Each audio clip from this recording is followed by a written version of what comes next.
This weekend, the GT World Challenge Europe, powered by AWS, comes to somewhere a little different because for the first time since 2011, we're at MAGNY-COURS, and it's the first time the Sprint Cup has taken centre stage here. It's been a frantic turnaround after the Endurance Cup race at the Nürburgring a week ago, but here at the home of the Ligier Museum, the former home of the French Grand Prix, there's a very busy weekend of action with a host of national championships on track as well. Last time out we had a triple header at Misano, and for race 3 it was Thomas Neubauer in the Lexus who led to the first corner. The Audis almost tripping over themselves further back, as in the pack as well. Jules Gounon was on his toes in the Bentley, trying to hustle the car up the order. He was in a fight with the Michael Grenier-driven Lamborghini. That was spat out over the curb, but it slotted back into the pack. Race 2 winners Raffaele Marciello and Tibor Boguslavski in the 88 Mercedes, striving to work their way up through the order, but mired in midfield traffic early on. Gounon was still fighting. He came up against the 163 Emil Frey racing Lamborghini that took an unorthodox line out of the last corner, bounced over the curb and dropped down the field, releasing Gounon then to challenge the sister car. Also in strife, the number 52 Ferrari running wide onto the pit straight in the Pro-Am contest. Number 108 Bentley then got involved with the Audi of the Avega brothers, turning that car around and firing the WRT entry over the gravel. Arthur Rougier was an early pit visitor, so also Thomas Neubauer. The Charles Weerts and Dries Van Thor Audi, another car to watch. But as Nelson Panciatici took over number 107 Bentley, that would carry on the fight with Aurelien Panis, now at the wheel of the Lexus. The two of them were busy squabbling. So too 88 Mercedes, as Marciello and Boguslavski tried to get up the order, but they were still thwarted by the Emil Frey racing Lamborghinis.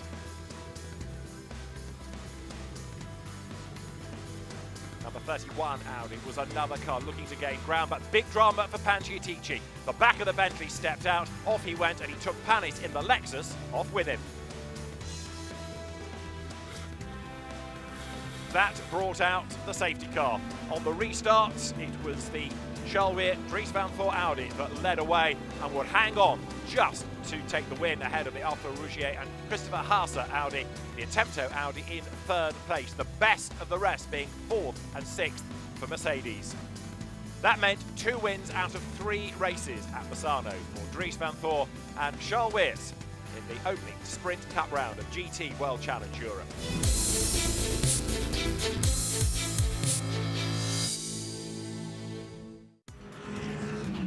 For Santalot Racing, there is the potential of a win on home soil this weekend and a shuffle around in the driver lineup. Arthur Rougier back behind the wheel as it's a Sprint Cup round, and he comes here second in the championship.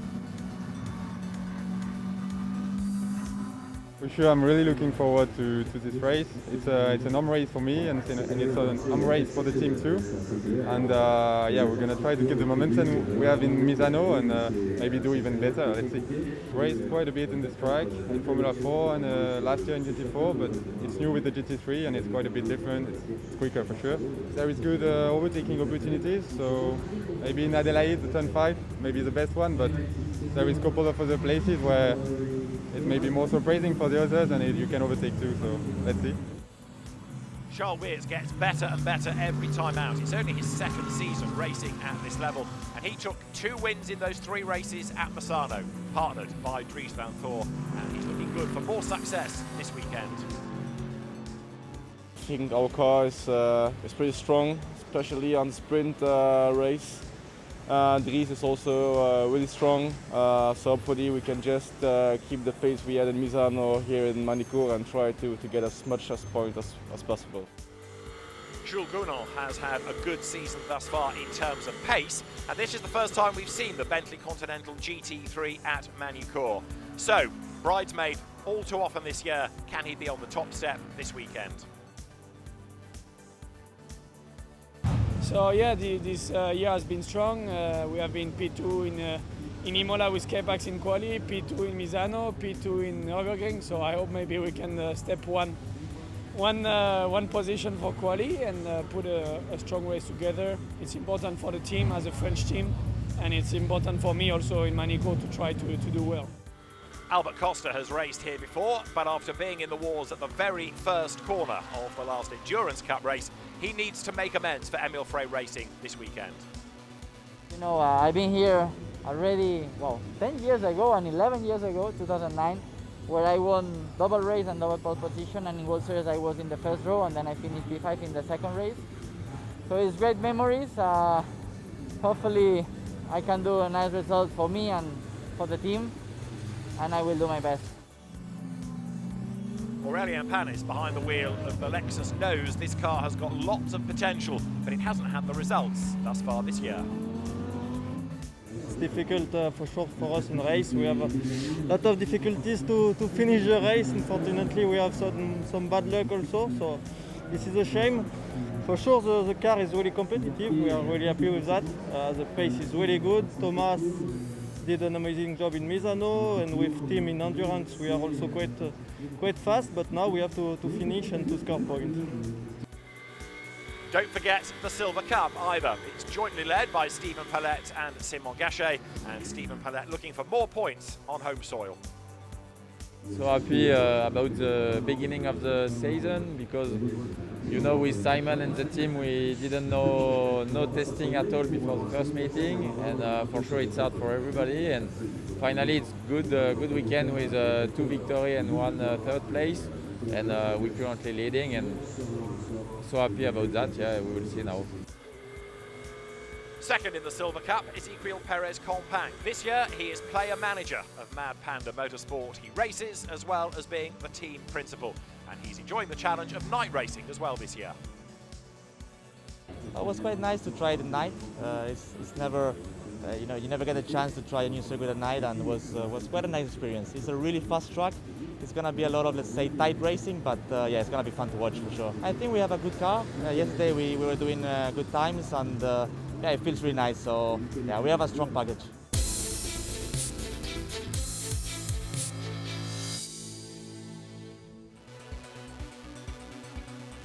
A welcome return then to GT3 Racing 2 MAGNY-COURS. We are set for the first of our 2 races here this weekend. The teams are going to be out bright and early tomorrow morning qualifying for tomorrow's race.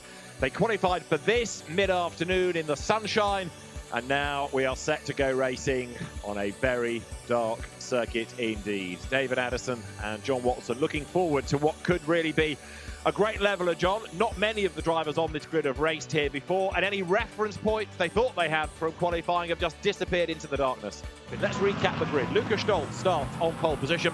Mikael Grenier will be alongside. That's Mercedes and Lamborghini on row 1. Second row, Audi, Stephen Palette for Santalok and Tommaso Mosca for Attempto Racing. Third row, Mercedes and Audi, Ezequiel Perez Compact for Mad Panda Motorsport. Charles Weir, the championship leader for Belgian Audi Club WRT, ahead of Lexus and Bentley. Aurélien Panis lines up alongside Nelson Pancitici. 9th, Arthur Rougier, Audi. 10th, Jim Pla, Mercedes. 2 quick young French drivers looking for good results on home soil. Giacomo Altue's Lamborghini starts 11th. Oscar Tuncho will go from 12th. The top pace cars it is, peels into the pit lane, and also in there, look, goes Stephen Palette, who was third on the grid. What was all that about? Let's find out as we are set to go racing. Stephen Palette dives to the pit lane, the lights go green, we go racing at MAGNY-COURS. Headlights descend upon us into turn 1, and it's a good start then by Lukas Stolz. He leads. Now, do they all get through safely? Alfa Rougier up on the inside line. It is indeed Stolz in the Mercedes who's got the best of it, and so far, John, so good. Very well behaved by everybody. I don't know what happened to Stephen Palette. That was the lead silver car, second row of the grid. What a disappointment for that team. So here the cars stream through the long right-hander at Estoril North onto the long. There is Palette. I don't know why. Very strange. He's back on the racetrack. It's almost like he was tricked into going down the pit lane by the safety car. We've got Strava at the hairpin. Mayhem has broken out after Rougier just avoids it. The Lexus is facing the wrong way. And that's Giacomo Altue's Lamborghini that is off the road, and that's got damage. Well, it's way off the road. Rougier in the meantime, Panis in the meantime is trying to find exactly where the track goes. Through the Nürburgring chicane, they flick for the first time. That was always going to be a pinch point off the road as well. Goes another of the Mercedes. Mayhem has broken out, and Palette had a puncture, we understand. Stephen Palette had run over debris from the earlier Alpine race and a punctured tyre. And there, out of the race, number 6, Mick Wisshofer, Robin Rogalski with damage. This, in replay, shows the drama. It was the Mercedes twice, in fact, getting into the back of Altway. So Giacomo Altway got turned around. Panciatici here still hunting down the pack ahead. Charles Weerts in the Audi is the first car that he's aiming for, but he's not yet quite got close enough, has he, as they go now into the Imola chicane. And this actually is much tighter in reality than it appears when you get the wide angle look down at the hairpin. So compact under, and the two Audis now side by side. So the pace that Perez Compact is running at is slower than those behind. Those two Audis, door handle to door handle, that's going to end up in tears. Weerts goes through. Charles Weerts gains a place away from Tommaso Mosca. Look at the queue that suddenly formed up behind. Ezequiel Perez Compact might be going better than ever thus far, but he's the cork in the bottle, and Weerts wants to get on with the job. He's got the inside line, look, going down towards the Grand Courbe. Side by side they run. Charles Weerts goes through up into third place. Does Mosca go by? Yes, he does. And Perez Compact is out on the beach, runs way, way wide. And now, look, he's well off his stride. Boguslavski gets involved in all of that as well. And Timo Boguslavski falls way wide also. Forced wide, but forced onto the gravel on the outside of Estoril. I mean, that was good driving from the two Audis, forcing Perez Compact and the Mercedes wide in the Grand Courbe, and the consequence was he made a mistake, and we're on board with them again. Look how much he's fallen behind. Right, here's the replay. What happened to him? Let's see. Well, so, just got all wrong in Grand Courbe. I mean, going onto that gravel is a no-no under any circumstances. So here's the queue of cars. Third, fourth, fifth, sixth, still as one. We're heading up towards the end of the first 10 minutes. It's been a lively race thus far. On board with Panciatici losing a place. Arthur Rougier dive bombs him and he goes through. Good overtake, a good place to pass. Not easy to do so, but Rougier got the opportunity. Now Panciatici tries to come back in the Bentley, but he's on the wrong part of the rail estate. And now he's got behind him, he's got Nicholas Scholl and his out. He's trying to push pressure onto the back of the Bentley. Luca Stoltz out front, building the gap as best he can. Mauro Engel to take over the race leading Mercedes. Again, look at the gravel off the road, goes Louis Macchiels in the AF Corsa Ferrari. So again, experienced drivers being caught out. Well, you make a commitment going into the Nürburgring chicane. You have to take the curb at the inside if you're carrying any speed. That wasn't the case. Look at that. Timo Boguslavski under pressure, and the Bentley comes up and tries to go the long way around. There's going to be a long way around. If you can make it stick, maybe you try and make the undercut coming down the hill. But he's got the Audi up alongside, so not a lot of room for scope and manoeuvre. Smoke, blue smoke coming from the back of that Mercedes. And a challenge also against Bentley 108. So Tomita in the Audi looking for a way by, but Boguslavski with a problem. Gemma from the pits tells me that it was a wheel that had parted company with Compact's Mercedes. No contact, but a wheel had come off. Right, looking back then from Boguslavski. This is the troubled Mercedes, we rather fear.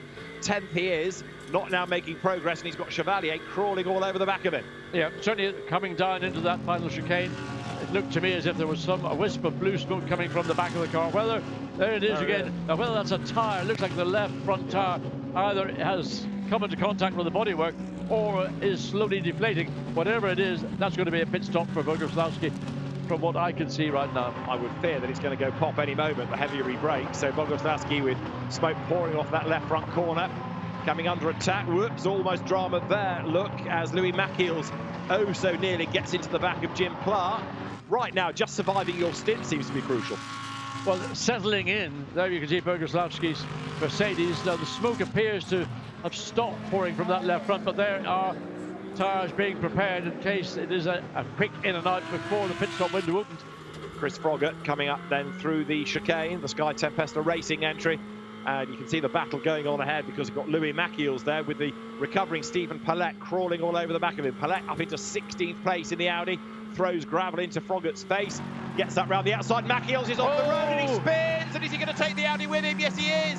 Off goes Macchiels. Palette had nowhere to go. He got into the side of him, but can he recover? Well, we're going to have a full course yellow. I can guarantee you that now. The Lexus likewise is in for a problem with the left front.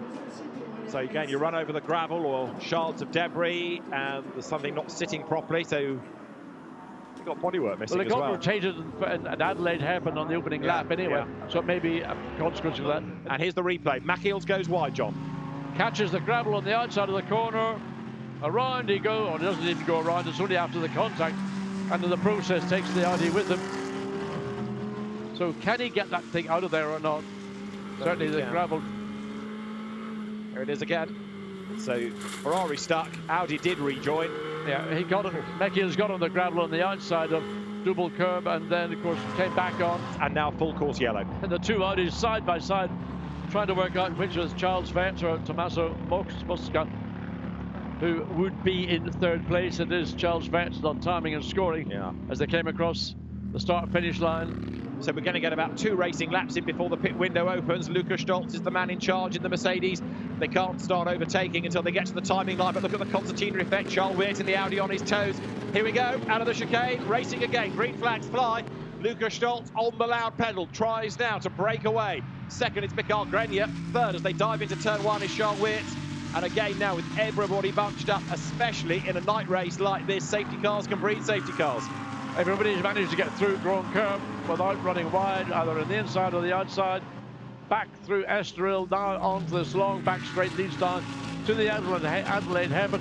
Hopefully this bunched group of cars, particularly those running wide 6th, 8th, 10th position, that's the area where you need to be careful, because you're braking at the front, but you're still on the throttle at the back. Battle's on for third, isn't it? Weert, Tommaso, Pancetici next up. More drama going through the Nürburgring chicane, but they all survive it.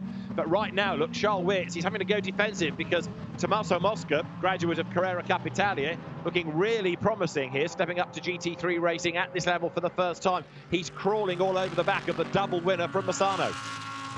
And Charles Vance will probably be thinking, when am I coming in at the earliest opportunity? But look, up into Chateau d'Eau, gets the undercut, almost doesn't quite have the drive off to have a go at Weert. But Rougier has got back up ahead of Pancetici for 5th place. Arca Rougier goes through, and also Nicolas Scherl looking for a way by as well. Pit window is not yet open. The leaders are going to have to do one more lap. Look in the background, you've got them still side by side. Great battle. Scherl trying to find room. Whoops, Pancetici gets tagged and he gets turned around. Yeah, well, that was over. There's the Bentley at the chicane, and there are 2 cars directly involved in just the Bentley. Certainly, I think there are 2 cars. Pit window is now open. This is real rough and tumble. Here we can see what's happening. The Bentley's about to get tagged coming into this final right-left chicane. Hits the curb. Did he hit the curb or was he hit from behind? I think it was hit from behind. Yeah. And consequently, he just sits there waiting for the rest of the field to come by and will continue pretty much tail of the field. There it is. Got harpooned, didn't he? Oh, yeah. And now, look, this is the fight for third place. Charles Weert versus Tommaso Mosca. Does Weert come in? Let's see. Does he go straight on? Yep, he's in. Mosca stays out. Rougier comes in. And also up the road, Grenier is in. And Stolz has stayed out. So there's a split.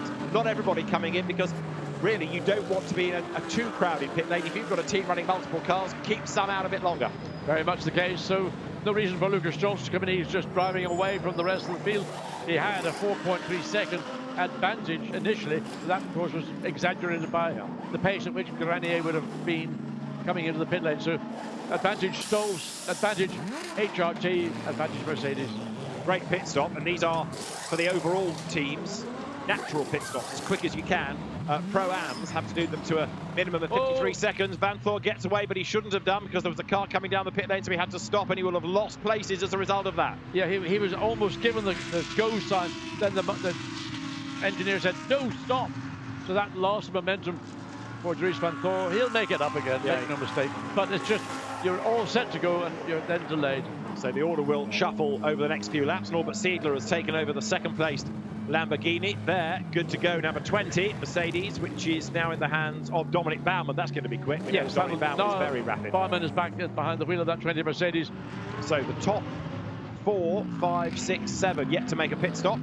There is the race leader, and he's in this time. Lukas Stolz comes in to give way to Mario Engel. So the Hout Racing Team entry, overseen by Sean Breslin, who looked after them at Black Falcon, and the team goes to work.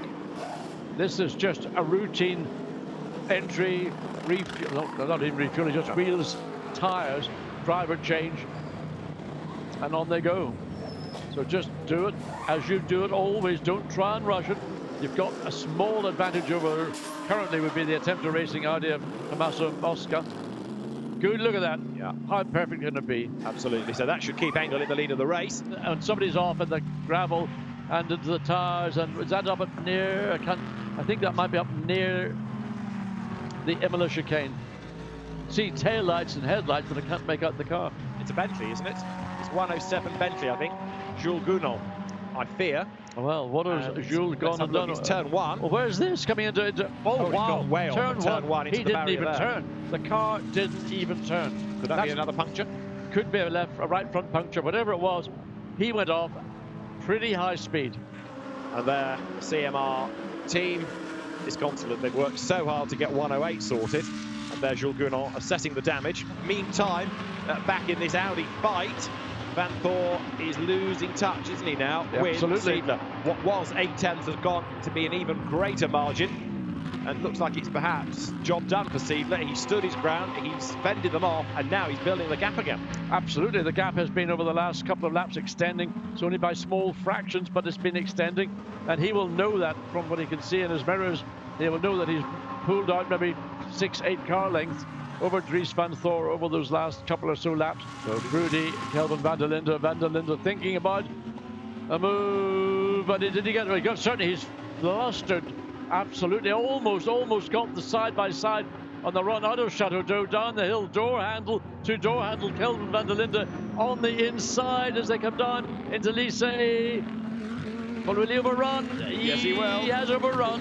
Drudy gets the place back then, so great idea by Kelvin van der Linde, stood its ground but just couldn't get the car slowed down, gained the place, ran wide, and Drudy saw it coming, nipped up the inside, and he's got his 6th place back. And he's done up the inside again. So we got, what do you call him? Kelvin van der Linde has gone through into Grand Courbe. So van der Linde worked hard for that, and he's finally done it. He goes 6th then, so now released. What can he do about Fred Verviche? The background, Raffaele Marciello ahead of Pahaka. This was the exit of the chicane, and this is where it was take 2 for van der Linde. This is interesting. This is Juuso Pahaka leading Silver Cup, but look, he's on the back of Raffaele Marciello here. So Lello Marciello might just get a bit of a workover from the rather impudent young gun, the Finn Pahaka, right there on the back of one of the Mercedes Maestros. Well, I would not be surprised to see that Silver Cup number 2 Mercedes actually get onto equal terms with Raffaele Marciello. It's almost as if Marcello's just resigned to bring the car back just under 8 minutes of the race remaining. Look at the lights flash. Oh, there's a problem. He is sparking. There's something sparking on the left side. So whether that is car damage or a tyre deflating, a left front deflating, but you can see clearly sparks coming from around that right or left front on the Raffaele Marciello. In terms of an overall top speed, Jules Gounon has the best in this race before his demise. Hamza Vega, interestingly, 2nd. Simon Gachet, who took over from Stephen Palette, 3rd best of the top speeds, and that car 13th after its puncture and its delay with the spinning Ferrari. But what's notable is this the lead car, the car that's led from lights out to, what, 3.5 minutes to go, isn't within the top 6 in terms of top speed. So it's not just simply having a quick car in a straight line. Dries Van Thor having one last roll of the dice here to try to take 2nd place before the very end. He dropped back, or he was dropped, I can't remember, but side by side indeed. Side by side for 4th place, Verviche on the inside of Haase as they come up towards the Adelaide hairpin, and through goes Verviche, and also they're having a go. It's going to be Kelvin van der Linde, so Haase has lost 1 place, and he might lose 2. They lean on each other. Kelvin van der Linde is on the inside for the first flick into the chicane. Is he going to be able to do it? Well, almost. They both go off. Haase's still ahead. Haase's just about ahead. Neither was going to give an inch. Now Kelvin van der Linde tries to go the long way around. He's found grip, but again, the Dodgem cars banging door handles to door handles. This is going to end up sadly because Kelvin van der Linde is going to lose that place. Mathieu Drudy joins the party, crawls all over the back of him. I think Drudy's got ahead. He has indeed. 55 goes through, so Kelvin van der Linde trying to gain the place actually loses one. They're all still going, which is good news for Audi, but it was a bit touch and go. Van der Linde now comes up alongside Drudy yet again. It's almost a replay of what we saw 5 or 6 laps ago. Side by side, down the hill, into Lycée. So Kelvin van der Linde's got the upper hand. Initially, he overran when he did it the previous time, got his position back, but that would be big frustration. He thought he was going to get ahead of Christopher Haase. He thought he had it all done, and it didn't work out. Great racing. Gaps have opened up as a consequence. And this is the battle that, oh, Fred Verviche getting very close to Dries Van Thor.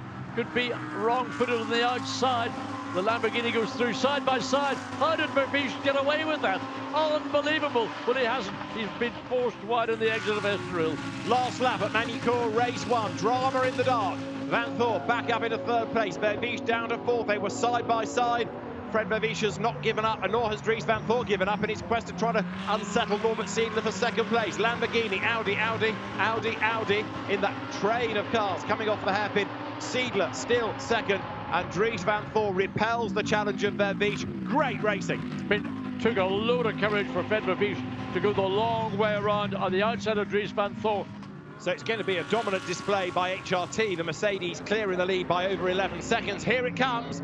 Lukas Stolz started it. Maro Engel brings it home. Mercedes will win at MAGNY-COURS, the first GT World Challenge Europe Sprint Cup visit here. Mercedes wins at MAGNY-COURS. Lukas Stolz and Maro Engel for HRT. Victorious. Who is going to be second? It should be Emil Frey Racing's Lamborghini. It is, but Norbert Siedler skips the curb. Here he comes up towards the timing line. So Mikael Grenier and Norbert Siedler take second. Great defence. Third over the timing line. Dries van Voor and Charles Weerts, the championship leaders, just ahead of Fred Vervisch, who brings home 66. The car started by Nicolas Schurl, and that did really well on the pit stops and in his stint. Silver Cup honours, number 2, Juuso Pohakka brings the car that was started by Oscar Tunjo across the line to finish 9th overall, still behind Marchiello, but to win the Silver Cup. And Pro-Am won by Jonathan Hui and Giancarlo Fisichella. Ferrari victorious in Pro-Am. Let's look at the results of race 1 at MAGNY-COURS. Lukas Stolz and Maro Engel, the winners for Mercedes. Lamborghini second, courtesy of Mikael Grenier and Norbert Siedler. Audi third, fourth, fifth, sixth and seventh. Third going the way of Charles Weerts and Dries van Voor, ahead of Nicolas Schurl, Fred Vervisch, Arthur Rougier and Christopher Haase fifth. Ryoichiro Tomita and Kelvin van der Linde sixth, and Tommaso Mosca and Matteo Drudi dropping back to seventh. Mercedes 8-9, Timo Boguslavski, Raffaele Marchiello ahead of Oscar Tunjo and Juuso Pohakka that win the Silver Cup. Well, a brilliant effort from Maro Engel and Lukas Stolz. They can tell us all about it. Gemma Scott is down there. Maro, a fantastic final stint from yourself there. The pace was absolutely incredible all weekend. From pole through to a win. Yeah, big thank you to the team. They gave us an absolute beauty of a Mercedes-AMG GT3. It was such a pleasure to drive, and this guy did the job in qualifying, put us on pole, which was a perfect place to start. And yeah, just a great race, great pit stop. So a big thanks to the HRT guys. Well done to you. And Luca, of course, like Maro says, you did the hard work yesterday or earlier on in qualifying and set the standard. Yeah, like starting from pole always helps, but I know it's a team effort. The team did a great job in pit stop, and Mauro brought it home. So we're really happy now. P1, first time this season. So yeah, want to do the same tomorrow. Right, the drivers now being called forward. We have the overall and the class podiums to look at. The fourth Sprint Cup race of the season goes the way of Mercedes. For HRT, it is a win for Maro Engel and Lukas Stolz. Collect trophies. Sean Breslin is there to collect the team's award, and they make their way to the backdrop. Trophies in the air, team's trophy, and €12,500, which will go some way to the mechanics bar bill, no doubt, for the winning team. And then we turn to the Silver Cup, the class winners, Oscar Tunjo and Juuso Pohakka, victorious in Silver Cup. Drivers collect their trophies, make their way to the backdrop, and the next job done by Silver drivers, young guns, to fetch up in the Silver Cup. So well done to Juuso Pohakka and to Tunjo, the Colombian driver. And so then we turn to Pro-Am. It's a class win for a very happy Jonathan Hui and for Giancarlo Fisichella. They are the Pro-Am winners for Sky Tempesta Racing. Team's trophy presented as well, and the drivers step forward. So Jonathan Hui and Giancarlo Fisichella are victorious in Pro-Am at the end of race 1, GT World Challenge Europe, powered by AWS Sprint Cup.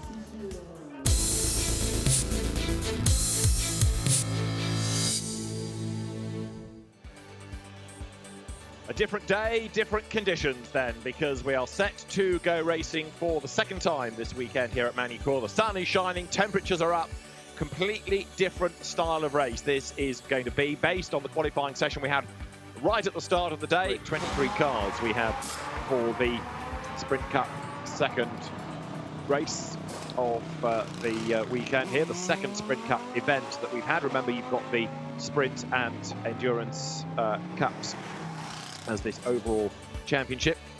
And we have, of course, GT World Challenge in America to factor in, and the delayed start to Asia as well, with Ferrari, Mercedes amongst the key brands to the championship. And Lamborghini, of course, having had great success in Europe last year, another of those brands you cannot ignore. We don't have the FFF racing team here, but we do have Emil Frey Racing. In terms of overall manufacturer points, Mercedes has the upper hand at the moment, ahead of Ferrari and then Lamborghini.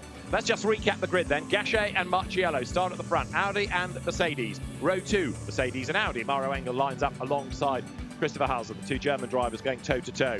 The third row of the grid, Albert Costa, the Spanish driver for Lamborghini, Italian Giancarlo Fisichella in the best of the Ferraris. Lining up 7th, a very quick, underrated Finn, Yusso Pohaka, one to watch in the Mercedes, and Kelvin van der Linde's Audi alongside, ahead of the Audi of Dries Vanthoor and the Lamborghini of Norbert Siedler starting 10th. 11th, another Audi, Fred Vervisch at the wheel of it. Mattia Drudi 12th, another Audi, and their teammates at Attempto Racing. Eddie Cheever starts 13th alongside Jules Gounon, who could be one to watch making progress.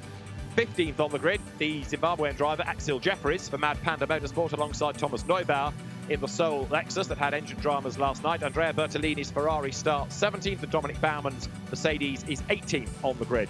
Hamza Ovega's Audi 19th, and Benjamin Haites in the ACA ASP Mercedes will go from 20th ahead of Pierre-Alexandre Jean, and then Phil Keane, Bentley and Mercedes on the penultimate full row, with the reigning Audi R8 LMS Cup champ Robin Rogalski at the very back.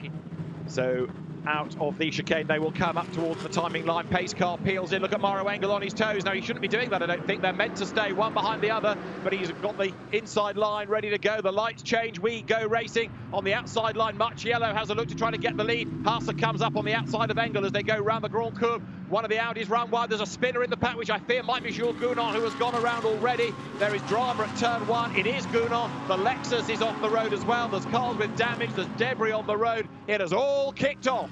And that was all in turn 1. Big surprise that it happened so early. There's the Lexus.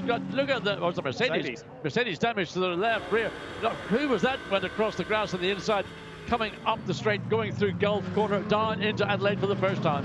So are they going to survive Adelaide hairpin? You've got cars, plenty walking wounded, but up front right now it is Simon Gachet trying to get away as the field accelerates now down towards that Nürburgring chicane. Look at them 3 wide, trying to be on this narrow part of real estate on the outside line there. Looking for places. Albert Costa 1 or 2 off the road and back on again, down to 180 for the first time, and at the end of the lap we can start to piece together the winners and the losers out of all of this. And there is a yellow flag coming out, so the yellows are out in one of the sectors. Safety car straight away. Oh no, that's 108. Now remember, this is the replacement car, because they've already lost one Bentley this week. It burnt out. This is a car that arrived here at 4 a.m. yesterday. The team had been to Silverstone and back to get it, and look what's happened. And just watch again what happens. The lights go out. And the car's moving right to left, back again. And there we are. That's the pinch point entering the corner of Gachet. You can just see on the outside, it was the 31 Audi that appeared to drop a wheel off that kicked up that huge cloud dust. There is the 31, still on track, still making its own way. That's Tomita and Kelvin van der Linde. So it's Kelvin van der Linde behind the wheel. Now what happens to Gounon? Does he get a nudge? There's the Lexus. Yep, that was a nudge. Around goes Gounon. You see everybody else go past. 108 got through there, but I think the contact came going into the next corner for the second of the CMR Bentleys. Right, lights out then on the safety car. They all bunch up. Simon Gachet now has to control the restart. Raffaele Marchiello, Mauro Engel right there behind him. We know that safety cars breed safety cars, so what's going to happen now then with 53 and 3/4 minutes to go? Green flag called for by the race director in the background. Here they come into the chicane. Gachet on his toes, needs to try to sprint away and build a gap while he can, and try and stack Marchiello into the clutches of Mauro Engel. So they battle for second place. Into turn 1 they go. 4th is Haase. In 5th place is Albert Costa. 6th as they turn through is Yusso Pohaka. Then it's Vervisch from Vanthoor, from Siedler 9th, and Fisichella 10th. So clean through turns 1 and 2 on this restart.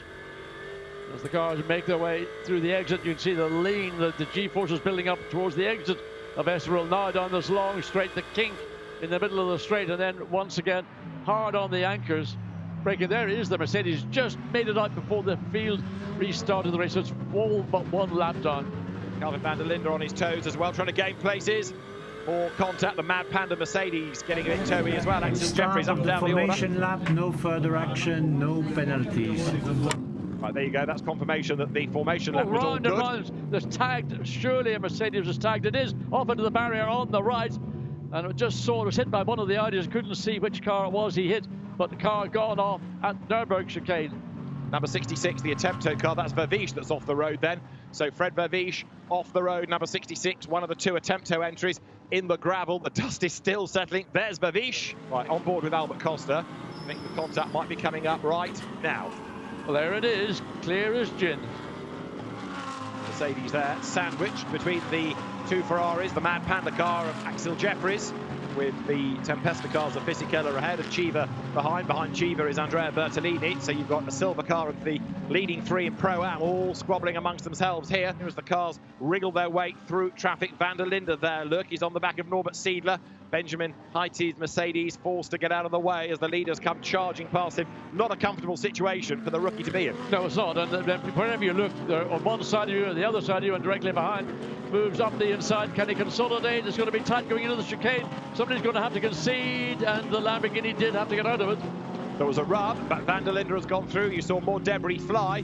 So Kelvin Van der Linde goes through. That will put him up into 8th place now. Norbert Siedler is in 9th. And for 10th, it's, well, you take your bet. Bertolini up the inside there of Jeffries. Chiva gets past Jeffries as well. And tell you what have these guys had for breakfast? They're absolutely Incident nuts. between car 15 and car 107 in turn 2 under investigation. Our top speed, the Race Vision powered by AWS graphic, showing that, as we've seen really across the weekend, in terms of top speed, the best of anything is the Jules Gounon Bentley, the Lexus, another grunt and go car. Second in terms of top speed, Hamza Vega's Audi next, then Albert Costa and Mattia Trudi on that Race Vision powered by AWS graphic. And although Fisichella is flying, of course, a Pro-Am class win is the real task here. Andrea Bertolini will give way to Louis Machiels. That's the second place Ferrari, but Fisichella here will hand the car over to Jonathan Wheat. They won in the dark last night, so certainly working well as a combination this weekend. Yes, and it's all the benefit of having Giancarlo Fisichella behind the wheel, because it lifts the co-driver. It gives him a benchmark to, this is where I need to be in terms of my lap times or getting as close as possible. But Giancarlo was a little bit wide of the exit coming into Grand Courbe. Nevertheless, gathers it all up, but under pressure from Bertolini directly behind. There's the car up on the jack, so the Lamborghini comes in behind. So Mercedes race to get this car out, get the driver change done. You can see assistance from Maro Engel to get the belts of Lucas Stolston. So car should be off the jacks any second. Left front slightly slower, problem with the left front. Car loses time as a consequence. Going to have to be careful when they release that car. So that was time lost. HRT could have done a better job with that pit stop to get Lucas Stolz and try and consolidate, but ought to be a strong second run for the number 4 Mercedes. Into the pits comes Gachet, and that therefore does release Raffaele Marciello. He's got clear road ahead of him for the first time, but the gap having been coming down and down and down, a notional 7/10, they crossed the line. But of course, by that stage, Gachet had to slow right down for the 50km/h speed limit. So let's see then now what this pit stop time is. The other Santalot one was 46 seconds, pit in to pit out. Also in the background, Norbert Siedler is in, and Rougier has done an absolute best in the middle sector in the other Santalot Audi now into the race. But this could be a crucial couple of laps for Marciello. It is, because he's only got basically to complete this lap. There is, and he just got out ahead of, well, that's lucky there was a car coming in. But there is the number 4, which will be close by the time all these pit stops are washed through. Mercedes is rolling, the Audi is making its way down the pit lane. There is the Audi, there is the Mercedes. Wow, it's going to be close, it's going to be nip and tuck. Mercedes will lead on the pit stops. Now blends back onto the road, and so Timur Bogoslawski takes over the race lead. A good pit stop and a very good in-lap by Marciello puts the Mercedes into the lead. So 88 for ACA ASP leads the way. You've got 2 French teams here duking it out. Timur Bogoslawski leads the way. Stephen Palette in 2nd position. Can the Audi have enough pace to get back ahead of the Mercedes? Well, the gap is coming down under braking. What's all this hanging down in front of the face of Stephen Palette in the cockpit here, John? It could be a drinks bottle. Why it's hanging around there, goodness knows. It probably didn't get connected or reconnected during the driver changes. Camera, of course, set further back in the car. Wilson goes the race leader, and this is going to mean now that into the lead goes Stephen Palet. Boguslavski chucks it away, coming out of turn 3. A tiny mistake, wide he goes off the road, through the gravel, and that has gifted the lead to Stephen Palet. And look now, Lucas Stoll's right on the back of Boguslavski. Now, why he allowed the car to run so wide, it just looked as almost a loss of concentration, momentary loss of concentration. Look again, watch and see.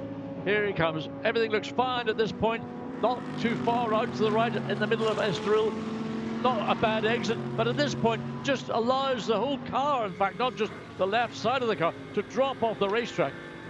I mean, if he thought it was going to run wide, all he had to do was check up on the throttle momentarily, but there he goes.